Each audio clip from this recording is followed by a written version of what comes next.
أنفسنا ومن سيئات أعمالنا من يهده الله فلا مضل له ومن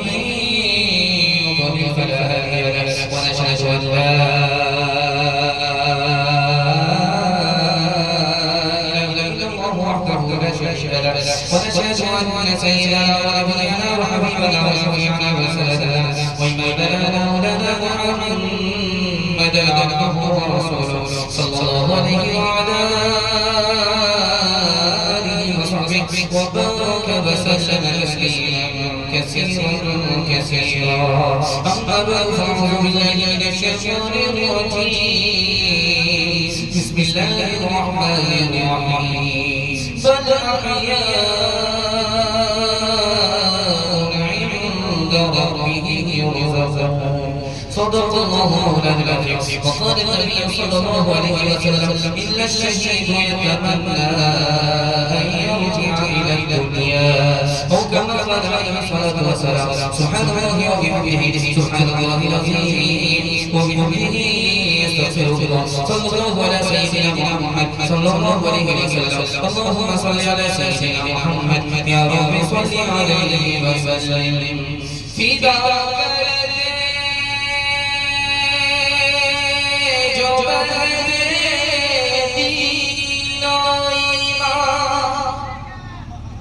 سر بھی سینہ بھی مبارک اس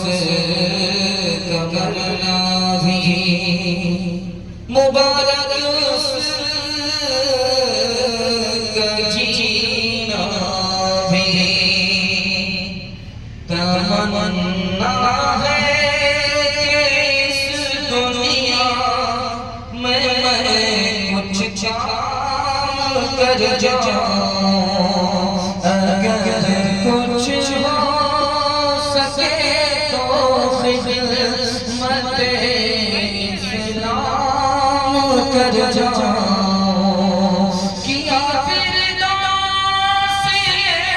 مرغوب نے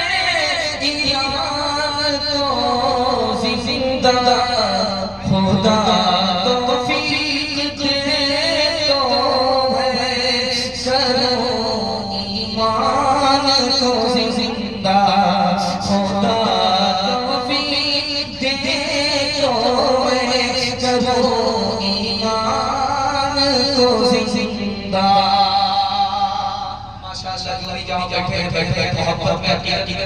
سن رہے ہیں سنانے والے نے حق ادا کر دیا سن کر کے ادا کر دیا اللہ اللہ سنانے کو آپ کو سننے کو قبول فرمائے یہاں سے لے کر دیوار کے سننے کے لیے تیار ہیں اس کے ساتھ آپ آئیے انشاءاللہ ناس نہ چلا کر شاہ نام لکھائی کے ہاتھ ہدیے انشاءاللہ تین سوال سے میرا پیغام شروع ہو رہا ہے شہید کون ہوتا ہے شہید کس کو کہتے ہیں اور میرا دوسرا سوال ہے شہید کی روح نکالتا کون ہے ملک الموت کی اپنی روح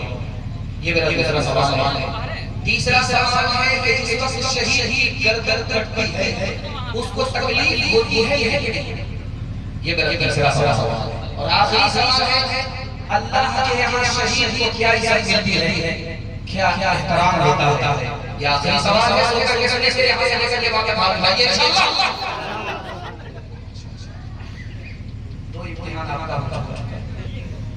تین سوال پیغام شروع ہو رہا ہے میں نے دیکھا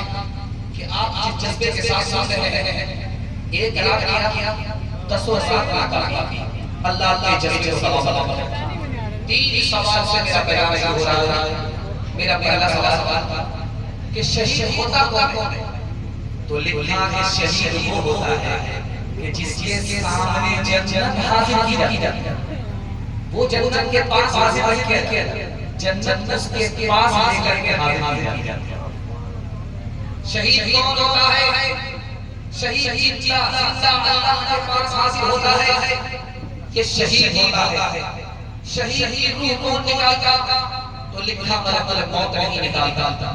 جس وقت شہید کی روح قبض ہوتی ہے تو ملک موت آتا ہے تو اللہ کہتا ہے پیچھے ہٹو میں بندے کی روح خود نکالتا شہید کی روح اللہ نکالتا شہید کی جب گردن کٹتے ہیں تو اس کو کوئی تکلیف نہیں ہوتی. کیسے؟ مصر کی عورتوں نے یوسف کے حسن کو دیکھا، ہاتھ کاٹ لیا، تکلیف نہیں ہوئی. جب شہید کی گردن کٹنے والے ہوتی ہے خدا سامنے آ جاتا ہے، اس کے حسن کو دیکھ کر وہ ڈوب جاتا ہے، اس کی گردن ادھر کٹ جاتی ہے، اس کو تکلیف نہیں ہوتی. شہید کو کیا یہ بدلہ لیتا ہے؟ جب شہید کی شہادت عدل میں آ جاتی ہے تو فرشتہ پوچھتا ہے کہ اس کو نہایا جائے گا؟ تو اللہ کی طرف سے جواب آتا ہے کہ یہ تو خون سے نہایا ہوا، اس کو نہانے کی ضرورت نہیں. فرشتہ کہتا ہے اس کے کپڑے بدل دے، تو اللہ کہتا ہے کپڑے بدلنے کی ضرورت نہیں ہے، یہ خون کے ساتھ آئے گا، اس خون کو میں مشک میں تبدیل کر دوں گا. اور شہید جب خدا کے پاس آتا ہے تو خدا اسے کہتا ہے کہ تو دور مت بیٹھو، میرے تخت کے قریب